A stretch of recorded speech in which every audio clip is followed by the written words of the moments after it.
Weekend में कभी कभी मैं और अनिल ट्रिप पर निकल जाया करते थे, मगर पिछले कुछ हफ्तों से काम का दबाव इतना ज़्यादा था कि ट्रिप तो दूर, कभी कभी काम के चलते हम रात को घर भी नहीं जा पा रहे थे। दरअसल मैं और अनिल एक ही ऑफिस में काम करते हैं और बॉस से ना बनने की वजह से ज़्यादा काम हमें ही पकड़ा दिया जाता है।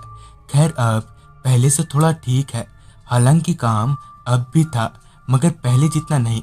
ऐसा मौका पाकर मैंने और अनिल ने कहीं ट्रिप पर जाने का सोचा, मगर हम ये तय नहीं कर पा रहे थे कि आखिर जाए तो जाए कहाँ, क्योंकि इससे पहले हम तकरीबन सारी जगहों पर होकर आए थे। तो ऐसे में कहीं जाने का तय करना जरा मुश्किल सा हो रहा था।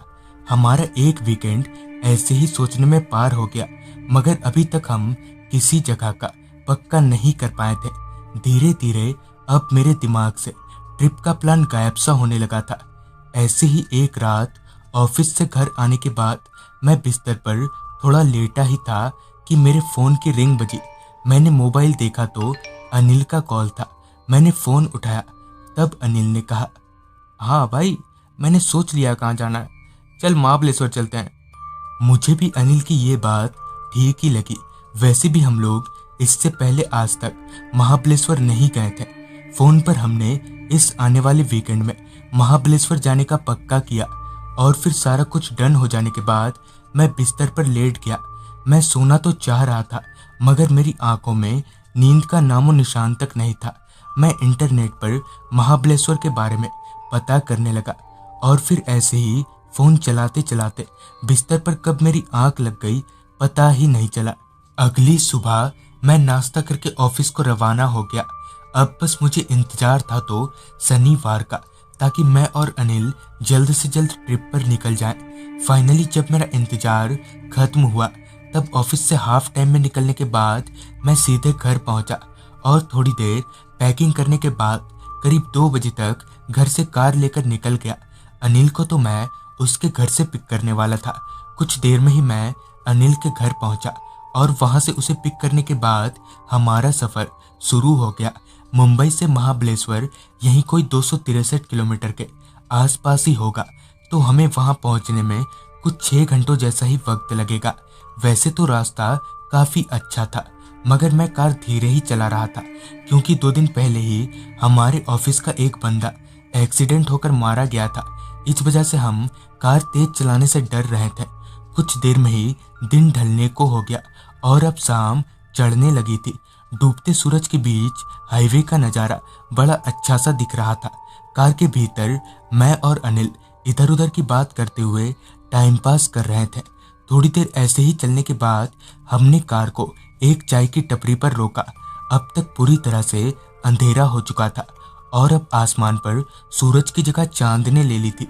चाय पीकर कुछ देर उस ढाबे पर रुकने के बाद हम वापस महाबलेश्वर की तरफ आगे बढ़ने लगे। नेशनल हाईवे 66 पर सारे गाड़ियों के साथ ही हमारी कार भी आगे बढ़े जा रही थी।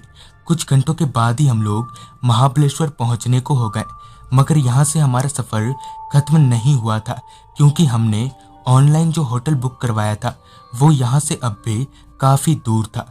हमसे यही एक गलती हो गई कि होटल बुकिंग करवाते वक्त जल्दबाजी में हमने एड्रेस पर ध्यान ही नहीं दिया, और तो अनिल ने पहले ही पेमेंट कर दिया था, तो अब कुछ भी हमारे हाथों में नहीं था।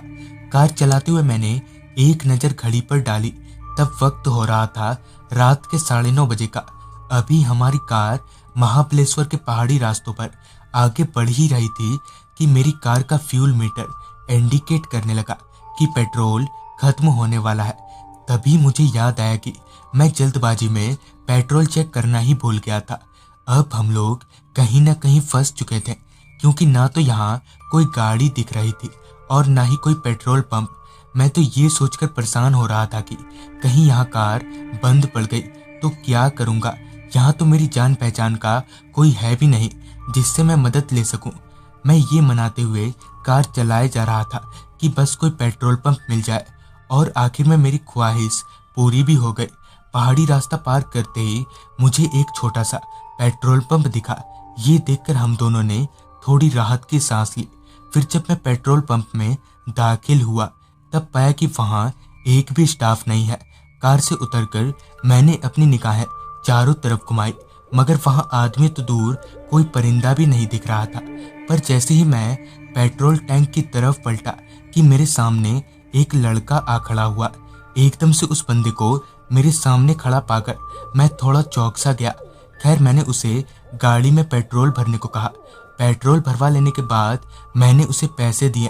मैं अभी आगे जाने के लिए कार में बैठ ही रहा था कि वो लड़का बोला, साहब वो आगे का रास्ता खराब है और मूनलाइट होटल भी बहुत दूर है यहाँ से।